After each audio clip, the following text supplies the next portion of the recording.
Freemasonry is one of the oldest social and charitable organisations in the world. But what does it mean to be a Freemason? It means something different to everybody, and that's what's good about Freemasonry. It's unique to those that join. It's that feeling of togetherness or belonging. There's more that brings us together than separates us. The friendship, the formality, the ritual, the curiosity, the opportunity to learn more about Freemasonry every day. You learn to be tolerant and accept all others as being your brothers. It offers an ability to do a lot of public good.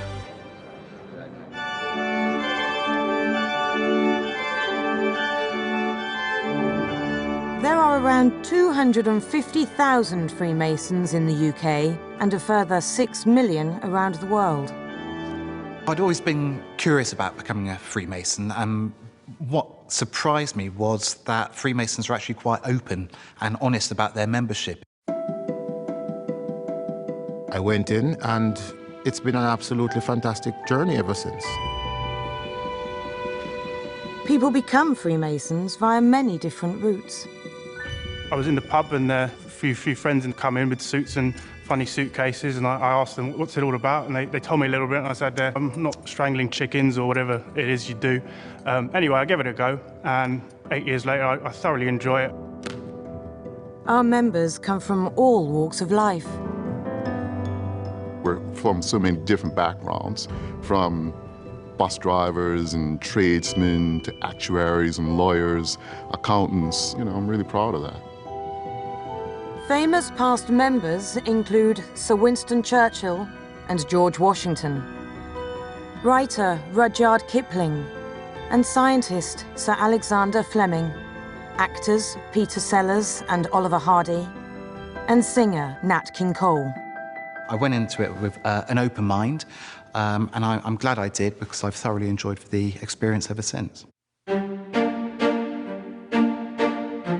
Organised Freemasonry began some 300 years ago. Its origins lie with medieval stonemasons. The medieval stonemasons were concerned with building the great buildings that we see around us. Freemasons use that as an analogy for building ourselves into better people. It was from the stonemasons that we draw many of our traditions, such as our handshakes. So in medieval times, stonemasons would move from project to project, whether it be cathedral or castle. They would have some sort of way of confirming to those people that they met that they had the required skill level to work on that project. The grip you gave showed how good a stonemason you were, your level of competence. A handshake is used within Freemason ceremonies to show the level a member has reached. It's also from the ancient stonemasons that we get our unique dress code, the famous apron. In medieval times, the apron would be a functional piece of equipment that would protect stonemasons from stone chips and dirt, but for us it's very much a symbolic part of our regalia that we wear when we're in our meetings. A new member starts with a plain white apron. It then becomes more ornate and decorated as one progresses.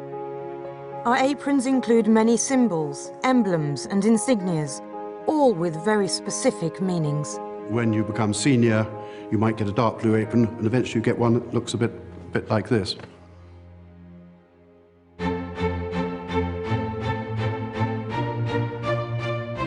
Drawing on our connections with the medieval stonemasons, the teachings of Freemasonry are enshrouded in building terminology.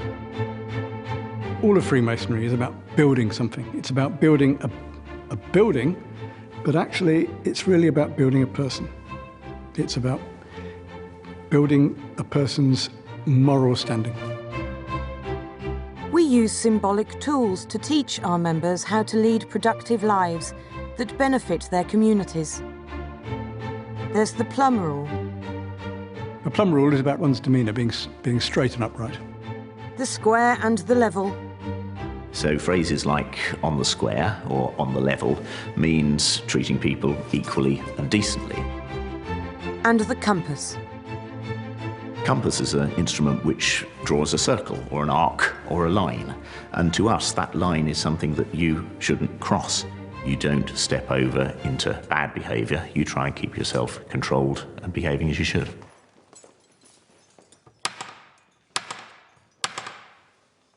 Brethren, please be upstanding to receive your worshipful master, accompanied by his wardens.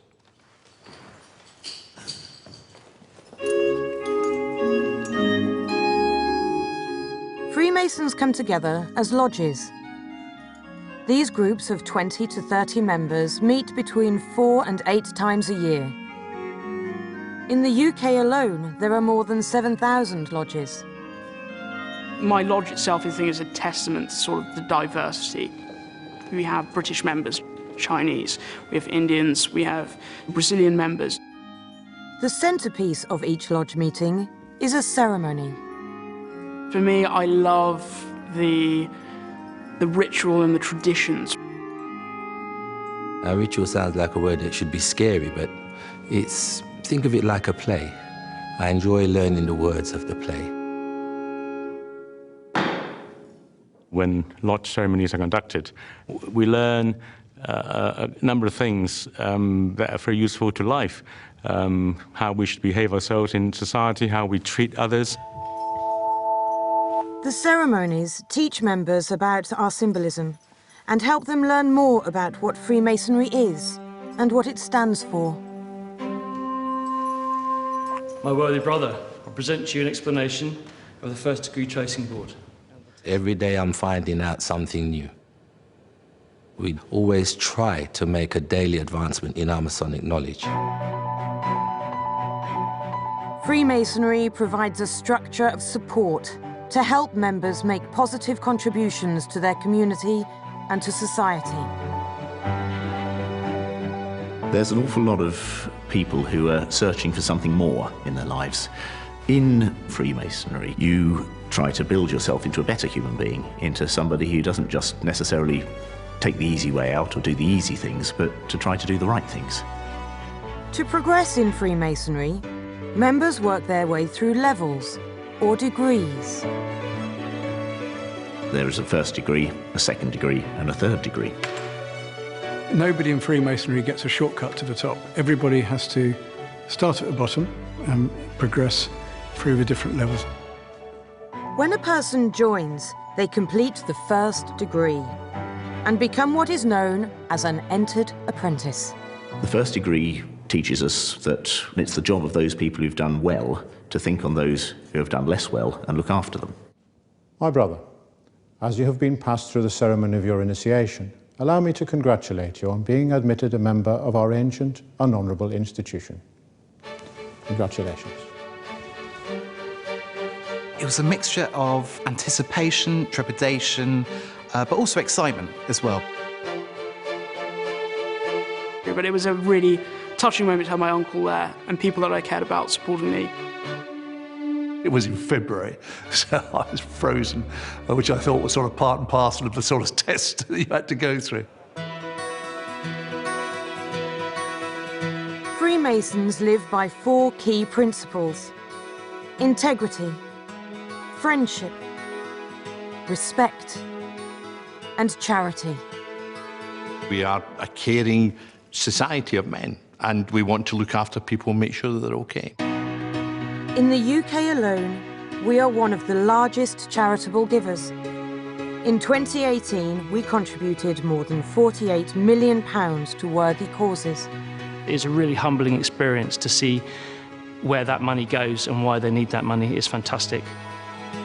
Our charitable projects cover a wide variety of areas: blood bikes, teddies for loving care, lifelights helping disabled children, sponsorship of the RNLI and the air ambulance. In the UK, members also give an estimated 5 million hours of unpaid voluntary service every year. We involved ourselves in helping the charity physically rather than just giving money. one of our top aims in life is to be charitable, and we are extremely successful at it. Freemasonry may be centuries old, but it's still incredibly relevant to people's lives today. In a society where we are so fractured, it brings people together. It's given me friendship, it's given me camaraderie, it's helped me through some of my darkest times. Freemasonry is a great leveller. Everybody there is your brother. It has evolved to meet the age in which it lives, and I hope it continues to evolve today.